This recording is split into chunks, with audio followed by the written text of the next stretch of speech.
નમસ્કાર મિત્રો, વિડીયોમાં તમારું સ્વાગત છે। તો મિત્રો, અત્યારે હાલની ખૂબ જ મોટી અને દુઃખદ ખબર સામે આવી રહી છે। ત્યારે મિત્રો તમને જણાવી દઈએ કે ક્યાંક તમે તો નથી ખાતા નહીં આ નકલી પાન માવા। જી હા મિત્રો, તો ત્યારે હાલની આ ખૂબ જ મોટી અને દુઃખદ ખબર સામે મળી રહી છે।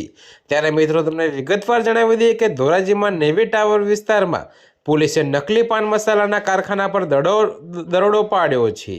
જોકે મિત્રો આરોપીઓ પ્રખ્યાત બ્રાન્ડના પાઉચ હિટ એન્ડ ગનથી ખોલીને તેમાં મેન્થોલિન મિક્સ કરી હલકી ગુણવત્તાની તમાકુ ભરી પેક કરી બજારમાં વેચતા હતા। ત્યારે મિત્રો અત્યારે હાલની આ ખૂબ જ મોટી અને દુઃખદ ખબર સામે મળી રહી છે।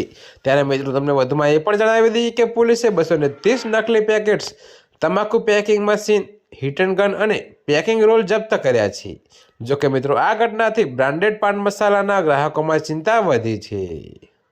જી હા મિત્રો, તો ત્યારે હાલ માટે આટલું જ। મળીશું નવી અપડેટ સાથે। અને જો તમને મારા વિડીયો પસંદ આવતા હોય તો વિડીયોને લાઇક, કોમેન્ટ, શેર અને અમારી ચેનલને સબસ્ક્રાઈબ કરવાનું ભૂલતા નહીં મિત્રો।